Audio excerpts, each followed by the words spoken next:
This is Kevin Thomas, and welcome back to the At Home Film Festival. This week we're going to take a look at Diva's Dilemmas, some disappointing movies from some of our favorite female stars. Why didn't they find the audience they deserve?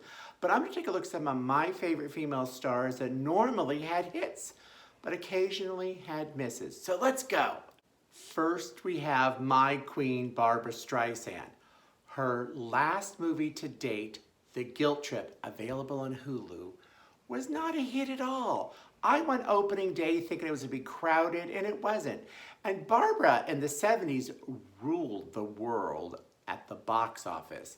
In fact, if you included inflation, I would say 5 of her 18 movies would have made over $200 million, with 3 movies maybe having made over $300 million. If we, use inflation to figure out the calculations. But this was a super cute movie where she's the mother of Seth Rogen. Everybody loves him. But he gets her to go on a road trip as he's going across country showing off his inventions. She actually gives him some tips to help him.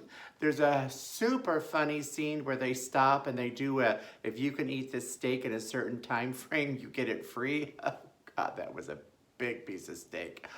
I really love Barbra. I enjoyed this movie. She had a couple other movies that weren't as successful either, but this one is her most recent film, and she hasn't been back in front of the camera since, and I miss her. Barbra, come back. Here's the scene. She thinks it says topless. It's topless, Barbra. Oops, ooh, girl. Another diva who didn't have a hit all the time was Bette Midler. She started off with The Rose, and that did well. Then she kind of made a bomb with Jinxed. I like it. Then she actually did a whole bunch of hits in a row, really putting Touchstone Pictures on the map.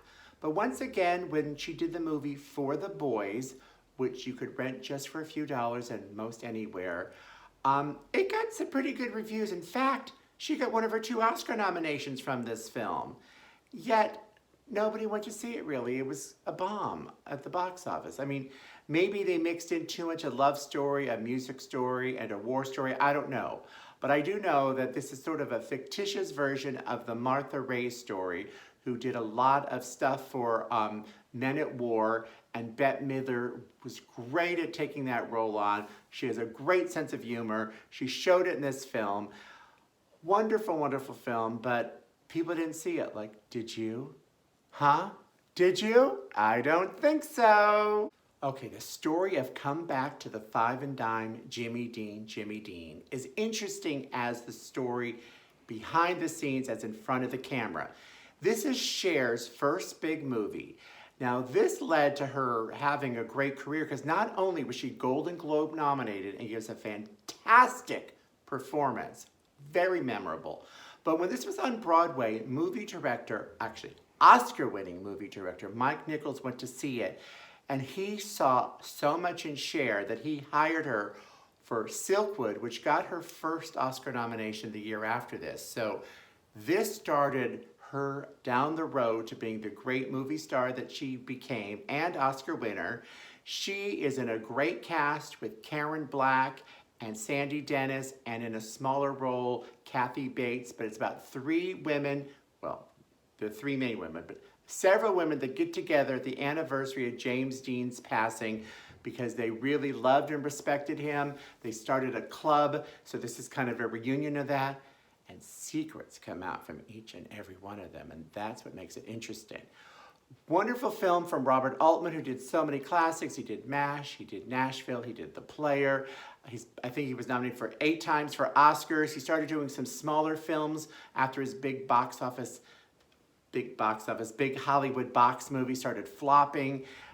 So he found a little niche market to make these smaller films happen. It has taken on becoming a cult hit over the years. In fact, you could find it for a few dollars on many streaming devices and for free on YouTube. That's right.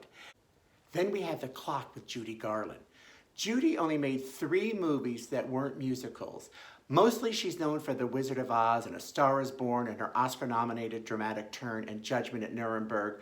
But The Clock really stands out to me, and it's sort of been shuffled away into the back from all of her other big movies because she sings so much in movies.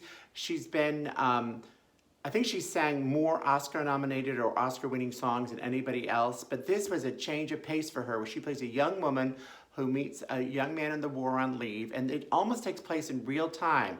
They meet, and it's in a 24-hour period, so much happens. It's dramatic, it's romantic, it's lush, and it's available for a few dollars on Amazon, but if you're a member of TCM, it comes there quite a bit. So you should set your DVR to record the clock whenever it's on, because it's really, really good. I love this film. What about mother-daughter divas? Let's go from Judy to her daughter, Liza Minnelli. In 1977, Liza Minnelli made this great, great film, New York, New York.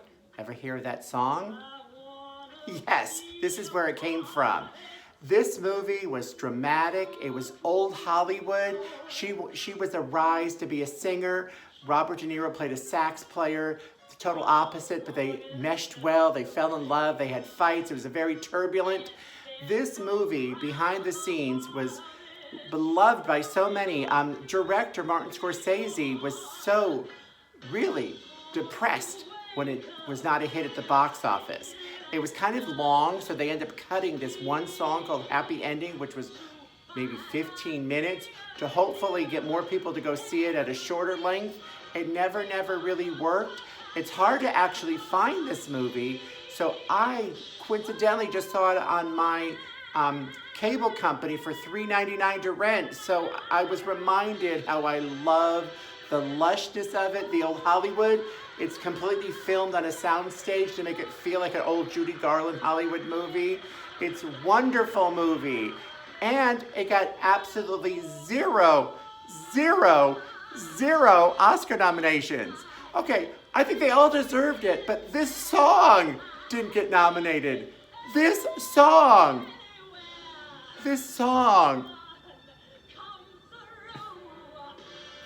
And there's another great song too that's very forgotten from this, but it's just as good and should have also been Oscar nominated. Let's take a listen to that, okay? Take it from me, there's still gonna be a summer, a winter, a spring, and a fall.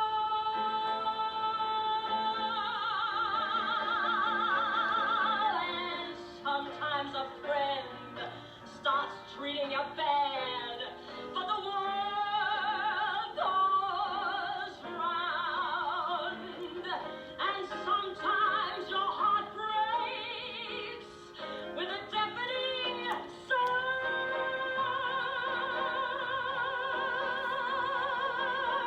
Somebody loses and somebody wins. Then one day it's kicks, then it's kicks in the shins. But the planet spins and the world goes around and round and around and around. The world goes around and round and round.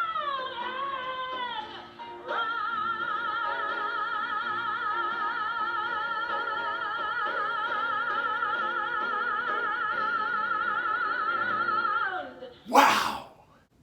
Okay, so why was not Heartburn a hit with Meryl Streep, Jack Nicholson, Jeff Daniels, Stockard Channing, directed by Mike Nichols?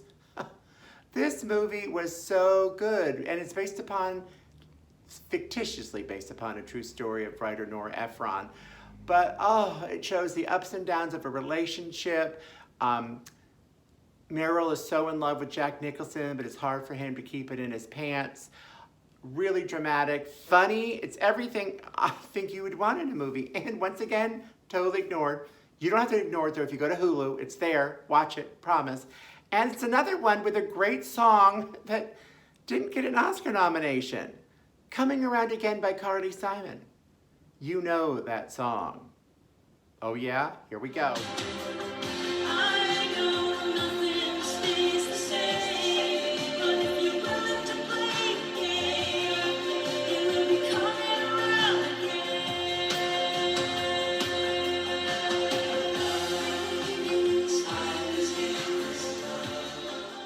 Really? That song didn't get Oscar nominated. It started the great partnership between Carly Simon and director Mike Nichols. She won an Oscar for one of his other movies, Working Girl. But this movie got no attention from the audience or even the Academy. I don't get it. Oh, well, maybe that's why. Kevin Spacey.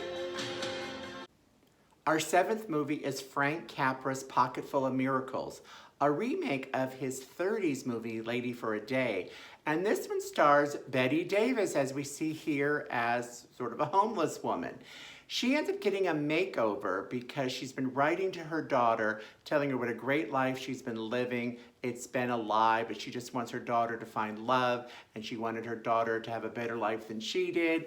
So she gets involved, Betty, with Glenn Ford, who's sort of in the mafia, kind of an early Godfather-ish movie, where they help her hide the fact that she is not a poor woman. They make her look elegant. Glenn Ford thinks she's his lucky streak to keep winning.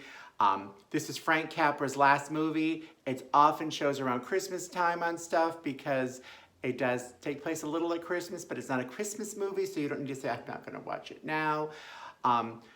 But there was a lot of drama behind the scenes where Glenn Ford did not get along with Bette Davis. In fact, Glenn Ford became kind of an investor in the movie, so he made sure his girlfriend at the time, Hope Lang, had the other female romantic part, so Betty wasn't happy with that. But for those of that love happy ending movies and good times and beautiful color, this is a good movie for you, and it introduced us to Anne Margaret. And you could watch it completely for free on YouTube right now, or if you want to have a higher quality version, spend a few dollars and get it on Amazon just for a few dollars. Thanks. I usually only do 7 movies, but we're gonna depart with another Diva movie that's not as known as the rest, and that's Elizabeth Taylor in Rhapsody. This is coming up in the next week on TCM, so you should record it. It's really good.